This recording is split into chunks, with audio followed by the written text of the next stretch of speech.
गोट खुदाबशाह जे रवासिन सालियापट पुलिस ऐं पासर खिलाफ़ उहे एहतजाज करे रहिया आहिनि। इन्हनि खां पुछंदासीं त हुननि जो छा चवणु आहे। हिफ़ाज़त अली बरोच लॻाए थो ऐं शरफ़ुद्दीन आहे, सेठ नज़र आहे, सेठ अज़ीम आहे, इहे असांखे ज़ोरीअ लॻाइनि था पिया। कंहिं महिल राति जो हमला आहिनि, कंहिं महिल ॾींहं जो हमला आहिनि।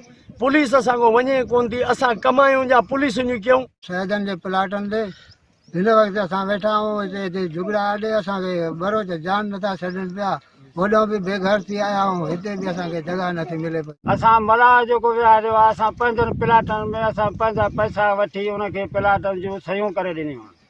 बरोच हिननि सां नाज़ था कनि। मां हुननि जो ॾोहिटो पोटो आहे। ख़ुदा पैसा एरिकेशन ते वेठा हुआसीं दरा ते, उतां असांखे उथायो आहे, उतां पुलिस हुकूमत उथायो आहे। वरी असां सैदनि प्लाटुनि मां दड़े ते वेठा आहियूं, उते बि असांखे पुलिस जान नथी छॾे, बरोच जान नथा छॾे। पुलिस सुबुह शाम बीठी आहे, बरोच असांखे तंग कयो आहे, होॾो बि लॾायो आहे। सरकार काॾे वञो, प्लाट सैदनि ॾिनो आहे, वीचारनि वरितो आहे, पंहिंजे ज़र ख़रीद वरितो आहे, पोइ बि असांखे नथा छॾनि।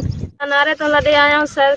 सरकार लॾायो आहे असांखे। असां हाणे हिन ते प्लाट ते वेठा आहियूं, सैदनि जे प्लाटनि ते। असांखे सरकारी वरिता आहिनि प्लाट असां पंहिंजा। असांखे पुलिस सुबुह शाम तंग कई वेठी आहे। हाणे असांखे जेको आहे बरोचनि बि तंग कया। पुलिस वञे थी त वरी बरोच अचनि था, असांजे घरनि में घिरनि था। हिननि DIG सखर ऐं SSP सखर खे अपील कई आहे त असांजे हिन मसइले जो नोटिस वठी ऐं असांखे तोहफ़ो बरामद कयो वञे। कैमरामैन इमरान अली मलाह सां गॾु ख़ालिद मलाह, सिंध TV न्यूज़।